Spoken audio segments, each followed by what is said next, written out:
하나님의 크신 은혜가 오늘 예배 참석한 성도 여러분들이 함께 하시기를 예수님의 이름으로 축복합니다. 내일 10월 21일부터 22일까지 1박 2일 동안 우리 교회 부설이죠. 파루시아 글로벌 미니센터 제8차 공개 세미나가 개최됩니다. 다른 것이 아닙니다.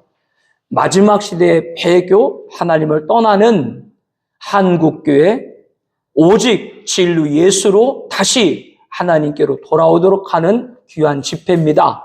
우리 뜻 있는 목사님들, 우리 성도님들이 오시는데 사랑하는 성도님들이 중보와 섬김과 수고로 함께해 주시기를 예수님의 이름으로 권면하여 드리고 축복합니다.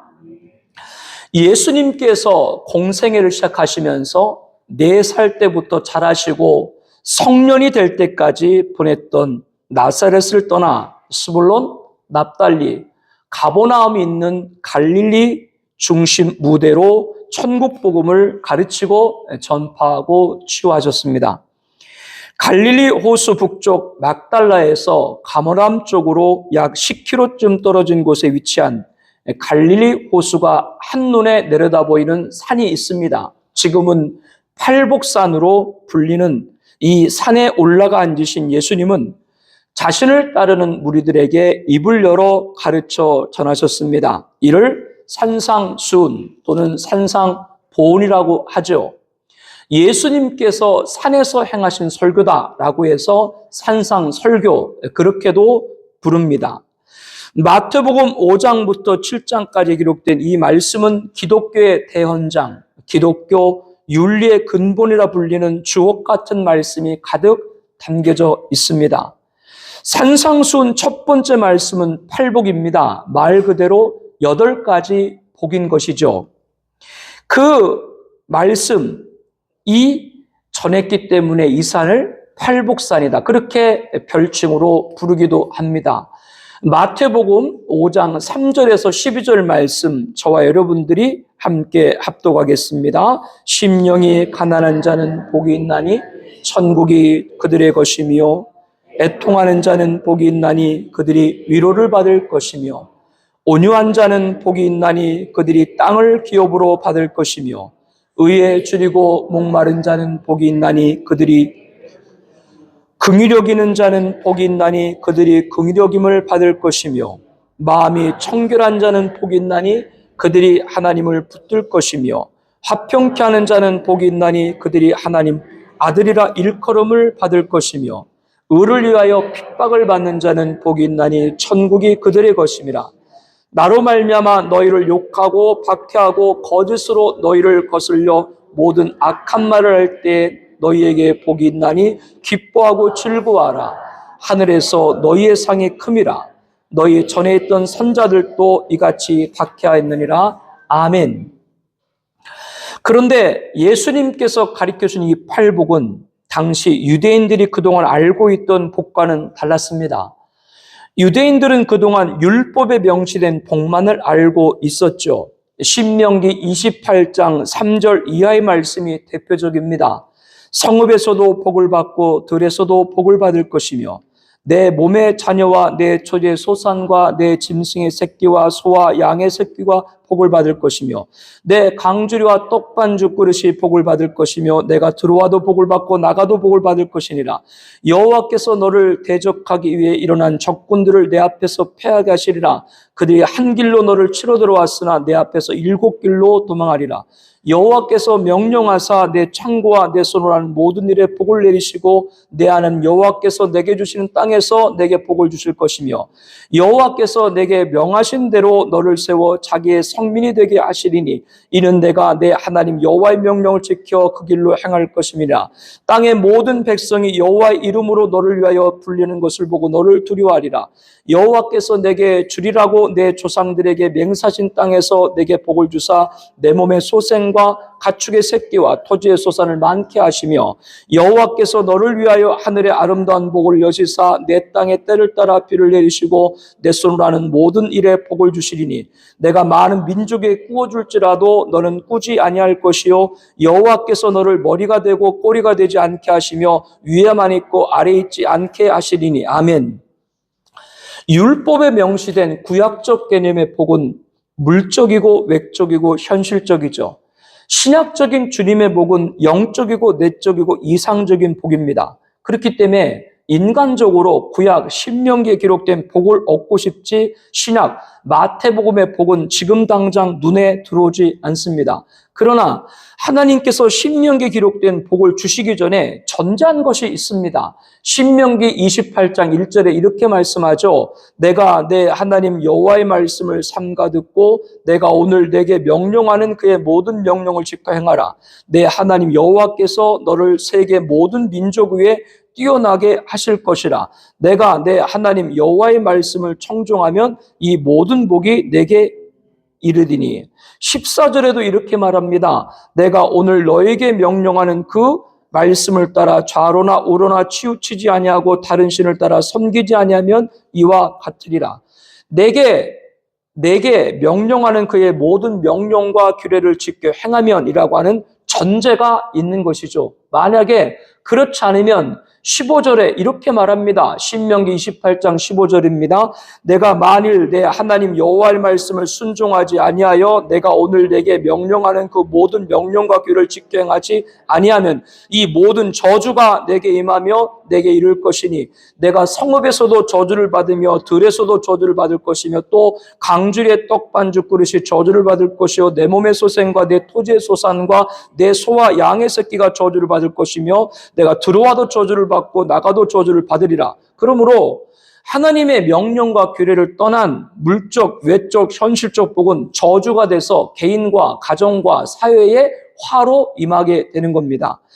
하나님께서 선포하신 모든 명령과 규례는 율법입니다. 율법은 무엇인가? 하나님의 뜻과 하나님의 의와 하나님의 선이 바로 율법입니다. 율법으로 말미암은 의를 행하는 사람은 그 의로 살리라. 그러나 율법 행위로 그 앞에 의롭다 하심을 얻을 육체가 없나니 율법으로 죄를 깨달음이라. 율법을 온전히 지킬 수 있는 인간이 없다라고 하는 것이죠. 율법 앞에 인간은 죄인임을 알게 한다라고 하는 겁니다. 하나님의 명령과 규례를 지키지 않으면 저주를 받는다라고 했습니다. 하나님과 하나님의 명령과 규례는 뭐라고요? 율법입니다. 누구든지 율법책에 기록된 대로 모든 일을 항상 행하지 아니하는 자는 저주 아래 있는 자다라고 말씀을 합니다. 저와 여러분들은 어디 아래 있는 자예요? 율법을 다 지키지 못하기 때문에 저와 여러분은 저주 아래 있는 자라고 하는 것이죠. 그러면 지키지도 못할 율법을 주신 하나님을 원망해야 됩니까? 우리가 무슨 말을 하리요 율법이 죄냐? 그럴 수 없느니라. 율법으로 말미암지 않고는 내가 죄를 알지 못하였으니 곧 율법이 탐내지 말라 하지 아니하였다면 내가 탐심을 알지 못하리라. 지키지 못할 율법을 주셨다고 하나님을 원망할 것이 아니라 그나마 율법이 있기 때문에 우리가 죄인 줄 알게 된다라고 하는 것이죠. 갈라디아 3장 19절에 보게 되면 율법이 무엇이냐? 범법함으로 더하여진 것이라 약속하신 이가 오기까지 있을 것이라. 율법은 약속하신 분이 있는데 언약된 분이 있는데 그분이 오시기까지 필요한 것이 율법이다라고 말씀을 하고 있는 것이죠. 그분이 누군가? 이제는 율법 외에 하나님의 합리가 나타났으니 율법은 하나님의 의입니다. 이 율법과 동일한 하나님의 의가 있다라고 하는 것이죠. 그분이 누구예요? 예수님입니다. 로마서 3장 22절 23절 말씀 함께 보겠습니다. 곧 예수 그리스도를 믿음으로 말미암아 모든 믿는 자에게 미치는 하나님의 의니 차별이 없느니라. 모든 사람이 죄를 범하였음에 하나님의 영광에 이르지 못하더니 그리스도 예수 안에는 속량으로 말미암아 하나님의 은혜로 값없이 의롭다 하심을 얻은 자 되었느니라. 예수님을 믿는 것이 하나님의 의를 이루는 것이다. 예수님을 믿는 것이 하나님의 명령과 규례, 율법을 다 지키는 것이다. 왜 그렇습니까? 우리가 지켜야 될 율법을 누가 지키셨기 때문에? 예수님이. 바꿔 말하면 우리가 받아야 될 율법을 지키지 못했기 때문에 받아야 될 저주를 누가 받으셨어요? 예수님이. 그래서 갈라디아 3장 13절에 그리스도께서 우리를 위하여 저주를 받은 바 되사 율법의 저주에서 우리를 속량했다. 나무에 달린 자마다 다 저주받은 자라 할지니라. 그분이 누구예요? 예수님이죠. 아들을 낳으리니 이름을 예수로 하라. 이는 그가 자기 백성을 그들의 죄에서 구원할 자임이라. 마태복음 1장을 우리가 말씀을 나눌 때 예수, 그 뜻이 뭐라고요? 자기 백성을 죄에서 구원할 자이다. 우리가 알거니와 우리 옛사람이 예수와 함께 십자가에 못 박힌 것은 죄의 몸이 죽어 다시는 우리가 죄에서 종노릇하지 않도록, 우리가 죄에서 종노릇하지 않도록, 율법의 저주를 받지 않도록 예수님께서 십자가에 죽으심으로 율법의 모든 요구를 충족시킨 줄로 믿습니다. 그러므로 마태복음 5장을 보다 보게 되면 21절에 옛사람이 말한 바, 33절에 옛사람에게 말한 바, 38절에 너희가 들었으나, 43절에 너희가 들었으나, 이렇게 옛사람에게 말한 바, 너희가 들었으는 뭐예요? 구약의 율법을 가리키는 거예요. 그러나 예수님은 17절에 내가 율법을 완전하게 했다. 율법 앞에 죄인일 수밖에 없는 인간을 위해서 예수님께서 십자가에 죽으심으로 율법을 완성했다라고 하는 것이죠. 그러므로 예수님은 너희들이 하나님이 선포한 모든 명령과 규례, 율법을 준행하는 자에게 주시겠다고 약속한 모든 복을 받으려면 누구를 믿으라?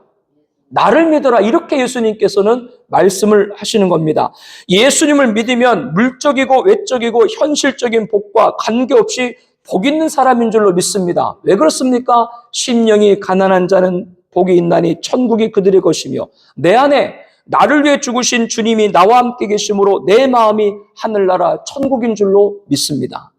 애통하는 자는 복이 있나니 그들이 위로를 받을 것이며 가진 것이 여유롭지 못해서 눈물을 삼킬 때도 있지만 주님의 위로가 있으므로 일어설 수 있는 줄로 믿습니다. 온유한 자는 복이 있나니 그들이 땅을 기업으로 받을 것이요 약삭 빠르지 못해가지고 뒤처지는 것 같지만 주님의 인도를 받게 될 줄로 압니다. 의에 줄이고 목마른 자는 복이 있나니 그들이 배부를 것이며 맛난 음식, 좋은 여행, 기쁜 나날이 아니어도 주님 한 분으로 만족합니다. 긍휼히 여기는 자는 복이 있나니 그들이 긍휼여김을 받을 것이며 풍족하지 않아도 나에게 도움이 손길이 있을 때, 마다하지 않을 때 주님의 돌보심을 확신합니다.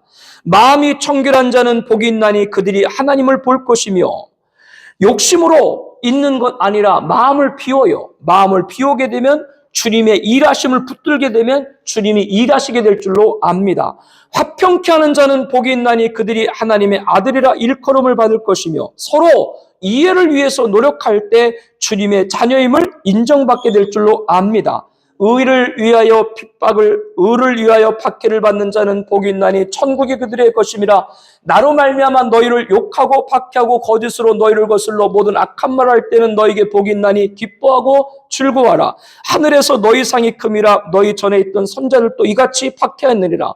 복음을 위해서, 예수님을 위해서 교회에 헌신하다가 세상에서 당하는 고난 앞에서도, 세상에 당하는 아픔 앞에서도, 세상에 당하는 박해 앞에서도 하늘에 멸관을 준비하신 주님을 바라보게 될 줄로 믿습니다.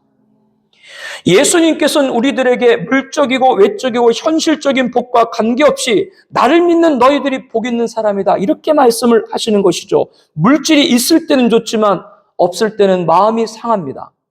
그러나 예수님을 믿으면 물질이 없을지라도 마음을 빼앗기지 않습니다. 외적 자랑이 있을 때는 좋지만 없을 때는 마음이 허무합니다. 그러나 예수 믿으면 외적 자랑이 없을지라도 마음을 빼앗기지 않습니다.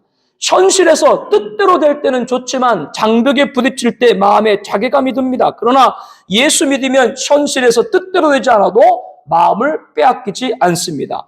예수님은 우리들에게, 예수 믿는 자에게 마음을 빼앗기지 않는 복을 줬습니다. 그것이 뭐예요? 팔복입니다.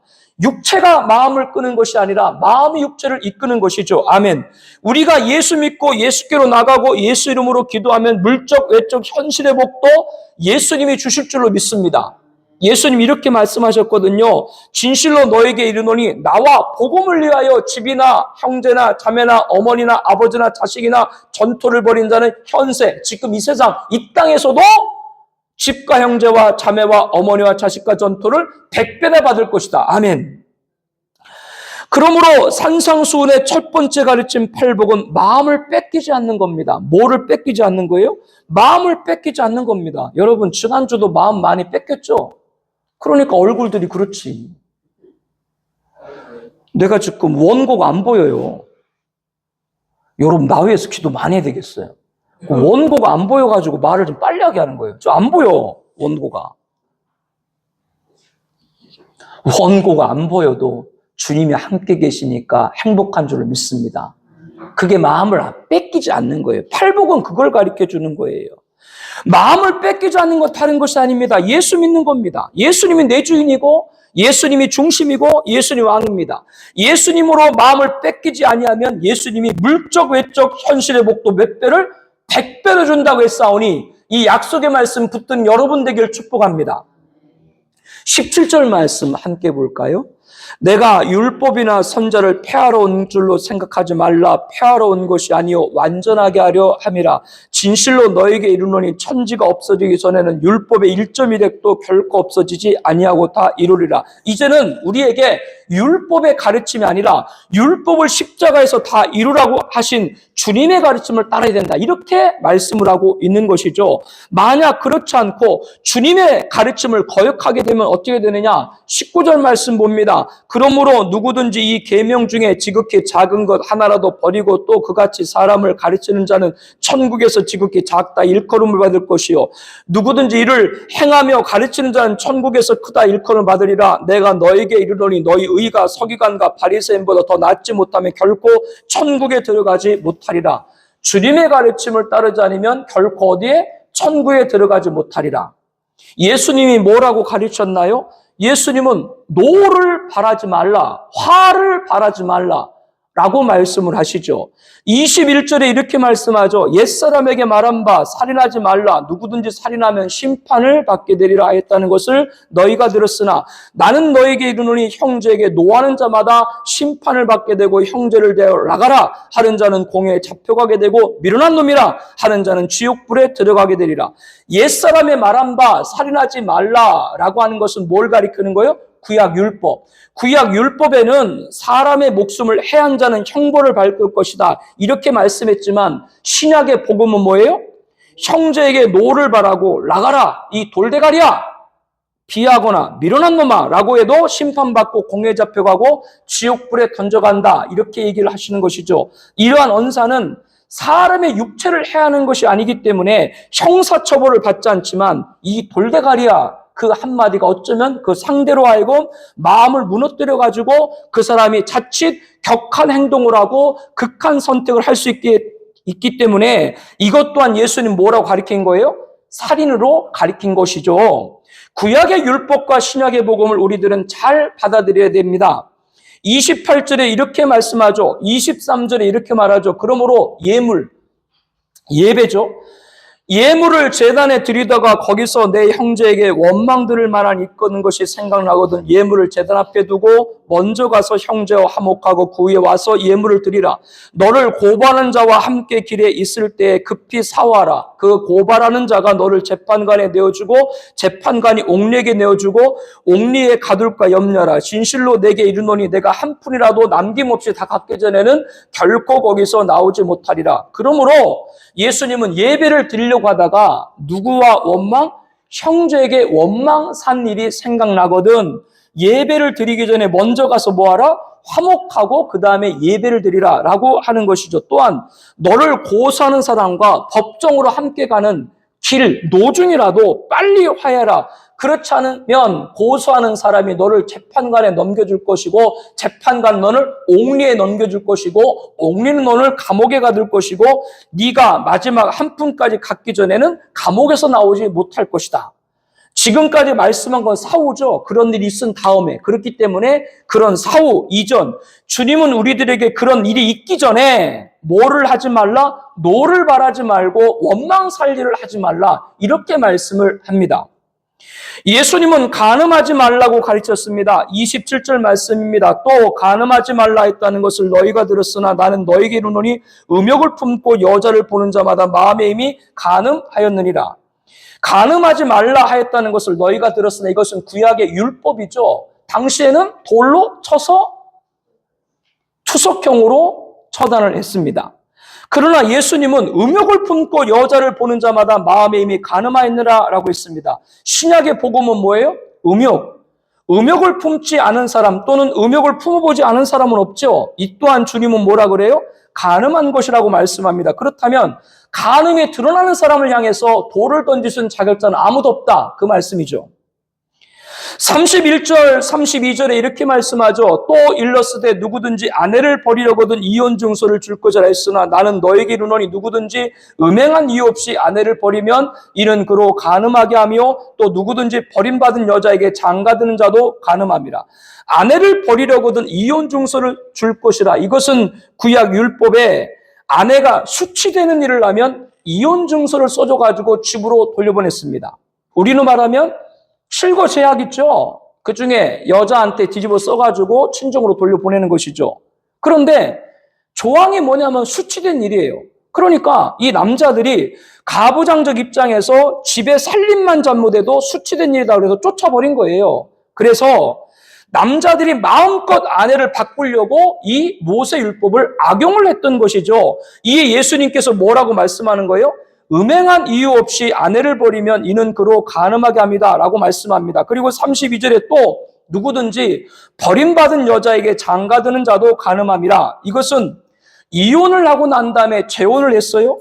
그리고 또 이혼을 하고 삼혼을 했어요. 그런데 다시 삼혼을 했을 때 첫 번째 혼인했던 아내와 다시 결혼을 한 거예요. 이것은 간음이다.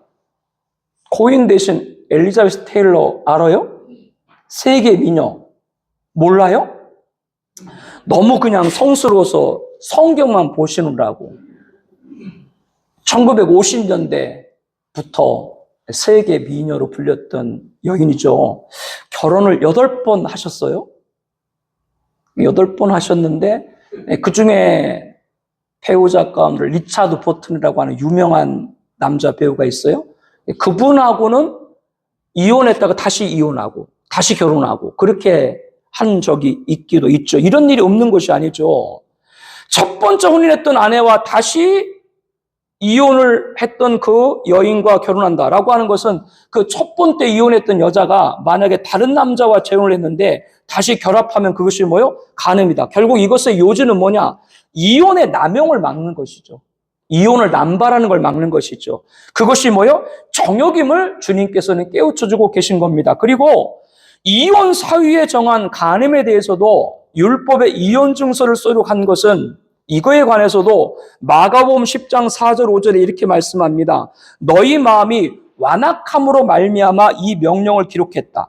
완악이라고 하는 건 뭐냐면 인간의 정욕으로 이혼한 것을 막기 위해서 간음을 이혼의 라인으로 정한 것이지 절대적이지 아니다. 제 설명이 이해가 되나요? 남자들이 여자를 마음껏 바꾸려고 마음대로 이혼 증서를 써주니까 그 악용하는 걸 막기 위해서 뭐요? 간음이라고 하는 라인을 정해준 것, 완악함으로 정해준 것이지 그것 또한 뭐요? 절대적인 건 아니다. 그러니까 그것은 여러분들이 각각 하나님 앞에 결정을 해야 될 일인 것이죠. 절대적인 것이 아니다. 성경에 나와 있는 이혼의 사유는 간음, 또 하나는 믿음 때문입니다. 그런데 그 믿음 때문에 갈라서는 것도 주체가 누구예요? 믿는 사람이 아니고 믿지 않는 사람이 갈리거든 갈리라 라고 말했다는 걸 우리는 잊지 말아야 됩니다. 이 또한 정욕이 없는 또는 정욕을 품어지 못한 사람은 없기 때문에 자신의 이혼에 대해서도 신중해야 되고 타인의 이혼에 대해서도 돈을 던질 수 없다라고 하는 것이죠. 자기가 이혼하는 건 이유가 되고 다른 사람이 이혼하는 건 이유가 안 되나?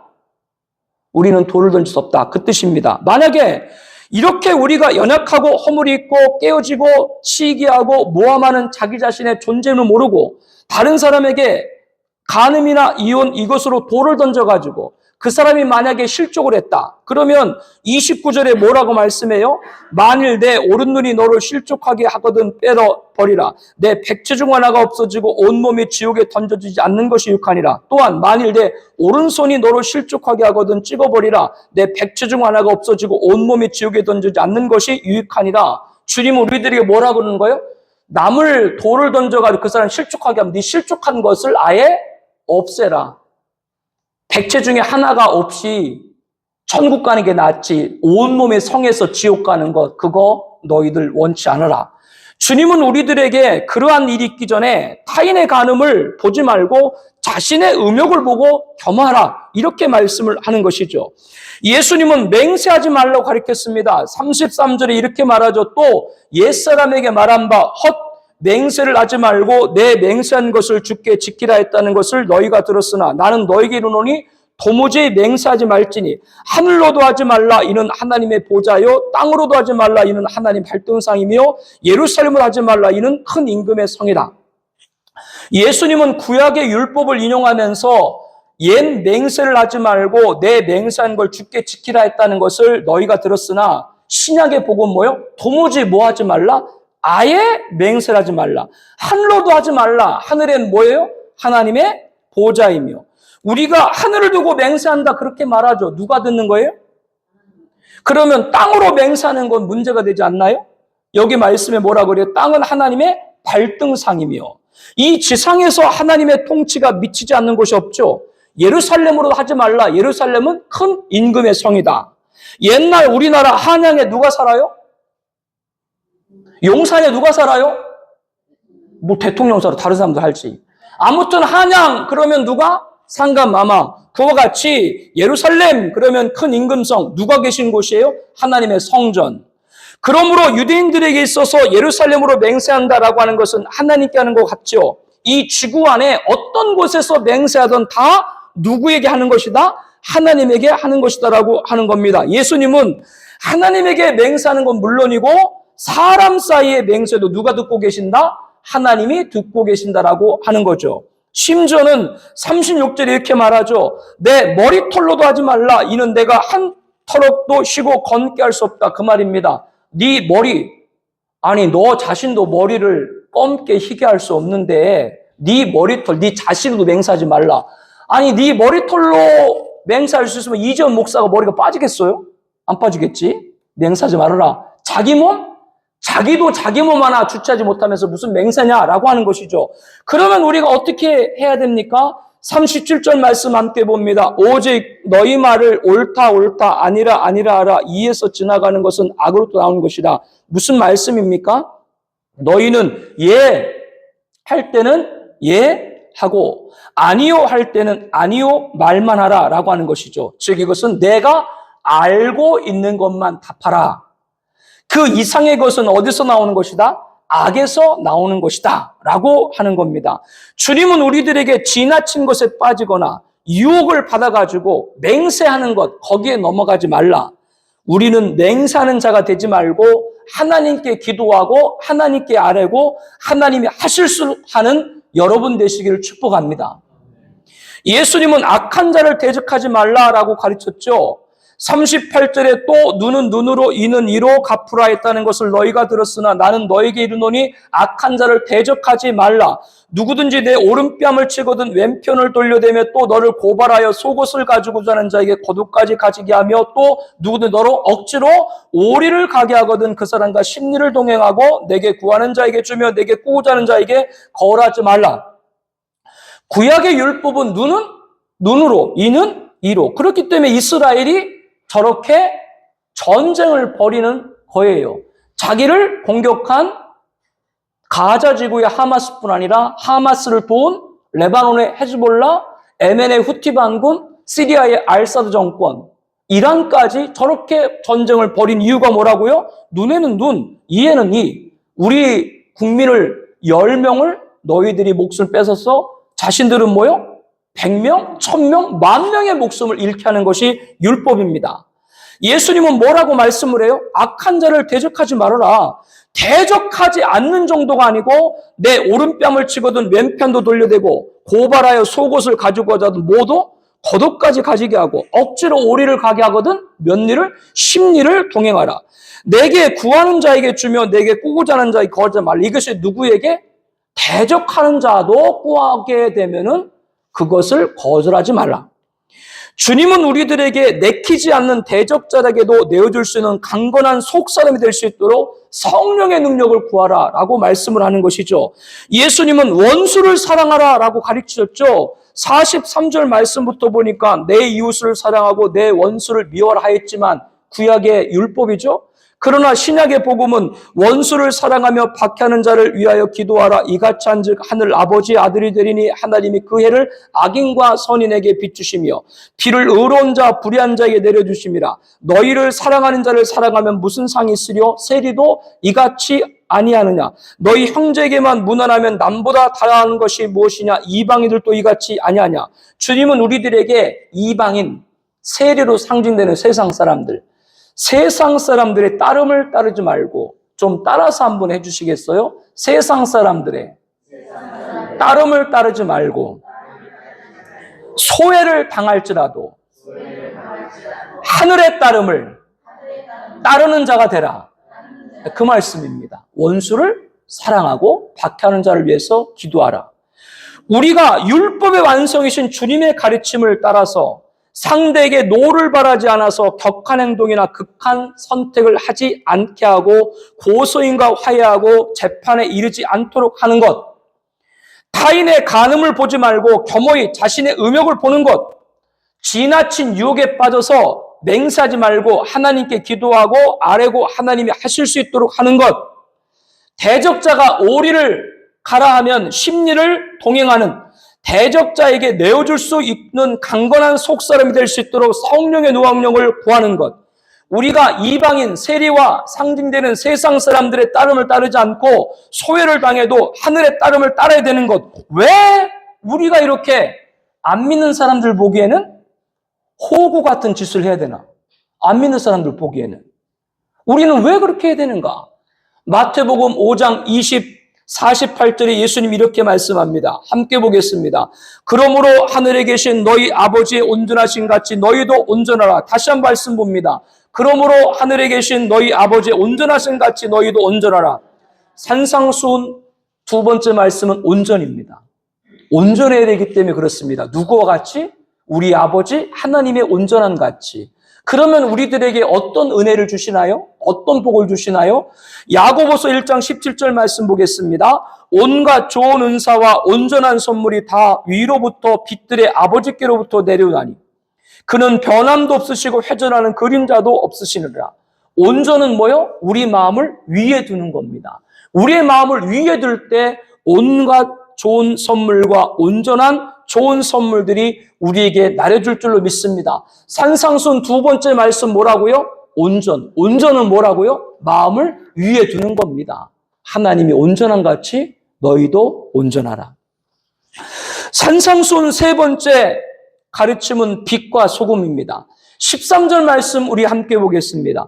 너희는 세상의 소금이니 소금이 만일 그 맛을 잃으면 무엇으로 짜게 하리요? 후에는 아무 쓸데없이 다만 밖에 버려져 사람에게 밟힐 뿐이라. 너희는 세상의 빛이라. 산 위에 있는 동네가 숨기지 못할 것이요 사람이 등불을 켜서 말 아래 두지 아니하고 등경에 두나니 이러므로 집안 모든 사람에게 비추느니라. 소금은 뭐를 내고? 맛을 내고. 빛은 뭐를 내고? 밝음을 내고. 맛은 향기와 같은 의미입니다. 그리스도께서 너희를 사랑하신 것 같이 너희도 사랑 가운데 행하라. 그는 우리를 위하여 자신을 버리사 향기로운 제물과 희생의 제물로 하나님께 드리셨느니라.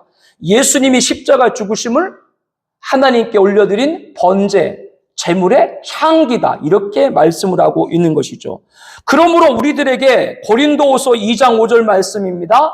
우리는 구원받은 자들에게나 다 같이 봅니다. 우리는 구원받은 자들에게나 망하는 자들에게나 하나님 앞에서나 그리스도의 향기니라. 우리가 뭐가 되어야 된다고요? 그리스도의 향기. 예수님이 빛 가운데 계신 것 같이 우리도 빛 가운데 행하라고 요한일서 1장 7절에 말씀합니다. 이스라엘과 이방인들에게 빛을 전하시리라. 이렇게 사도행전 20장 23절에 말합니다. 우리가 있는 곳에 그리스도의 맛인 향기와 빛이 나타나기를 축복합니다. 그것이 무엇인가? 이렇게 하나님께서는 말씀을 하고 계시죠. 16절 말씀 함께 보겠습니다. 이같이 너희 빛이 사람 앞에 비치게 하여 그들로 너희 착한 행실을 보고 하늘에 계신 너희 아버지께 영광을 돌리게 하라. 빛과 소금이 되는 이유가 뭐예요? 하나님께 영광이 되도록 하라. 그러므로 빛과 소금이 되는 것은 어떤 것이냐? 우리 마음에 영광을 가지는 겁니다. 우리 마음에 하나님의 영광을 가지는 것입니다. 그러면 여러분이 있는 곳에 빛과 소금이 될 줄로 믿습니다. 이사야 43장 1절에 내가 나를 위하여 지었나니 나를 찬송하게 함이라. 우리가 살아가는 이유가 뭐예요? 하나님 찬송, 영광인 것이죠. 창조자의 피조물인 우리들은 마음에 뭐가 있을 때? 하나님 영광이 있을 때 누구 앞에도 빛과 소금이 될 줄로 확신합니다. 빛과 소금이 되는 것은 마음에 뭐를 가지는 것이라고요? 영광이 있는 겁니다. 하나님이 너의 고향과 친척과 아비집을 떠나 내가 내게 보여줄 땅으로 가라. 이 명령을 받은 아브라함이 순종을 했죠. 그것은 하나님이 약속을 주셨기 때문입니다. 그 약속이 그런데 굉장히 감련적이죠. 내가 너로 큰 민족을 이루고 내게 복을 주어 내 이름을 창대하게 하리니 너는 복이 될지라. 지금 아브라함은 가족이 누구밖에 없어요? 아내 사레와 조카 롯, 딸랑 3명인데 내가 너로 큰 민족을 이루게 하겠다. 어느 정도 맞는 말이 돼야 되는데 맞는 말이 안 되잖아요. 가족이라고 3명인데 3명밖에 없는 자기에게 하나님이 큰 민족을 이루게 하겠다라고 하니까 그 말씀이 믿어지냐고요? 안 믿어지죠. 그런데 아브라함 믿었죠. 아브라함이 믿은 이유가 뭔가요?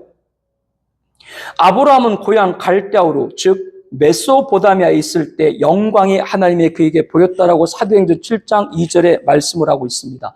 메소포타미아 문명에 관해서 여러분들 한 번쯤 들어본 적 있죠?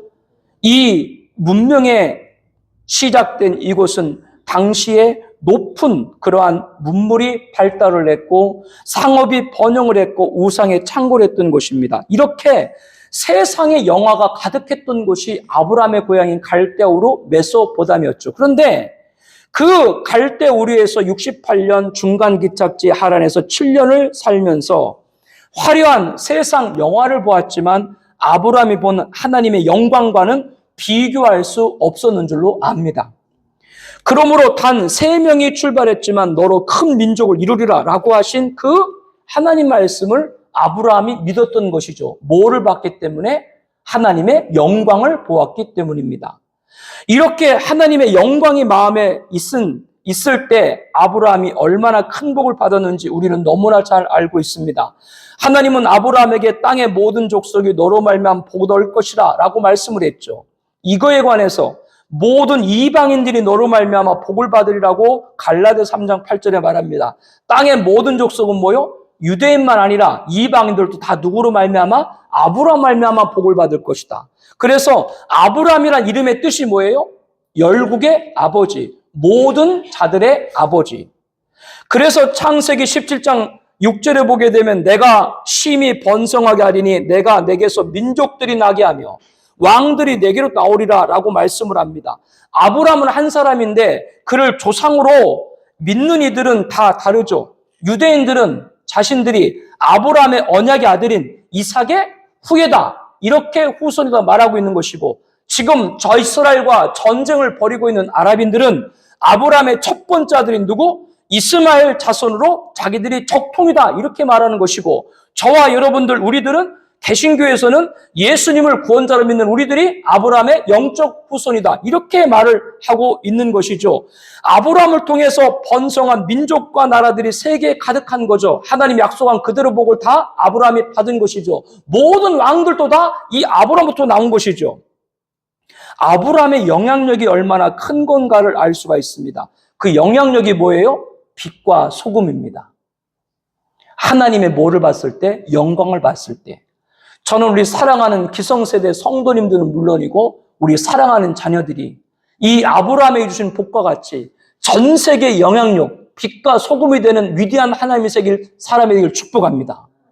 그런 역사가, 그런 인재가, 그런 하나님의 사람이 우리 교회에 배출될 줄로 믿습니다. 마음에 뭐를 가지라고요? 하나님의 영광을 가져야 해요. 빛과 소금이 되는 것은 마음에 뭐를 가는 것이다? 하나님의 영광을 가지는 것이다. 산상수훈의 첫 번째 가르침 팔복은 마음을 빼앗기지 않는 겁니다. 마음을 빼앗기지 않는 것은 예수님 믿는 겁니다. 예수님이 내 주인입니다. 내 중심입니다. 내 왕입니다. 예수님을 마음에 뺏기지 않으면 예수님께서 물적, 외적, 현실의 복도 100배를 주신다고 했사오니 약속의 말씀 믿는 여러분 되길 바랍니다. 산상수훈 두 번째 가르침은 온전입니다. 하나님이 온전하니 너희도 온전하라. 온갖 좋은 은사와 온전한 선물을 위로부터 어디로부터? 위로부터 오나니. 그러므로 온전한 마음을 어디에 두는 거예요? 위에 두는 거예요.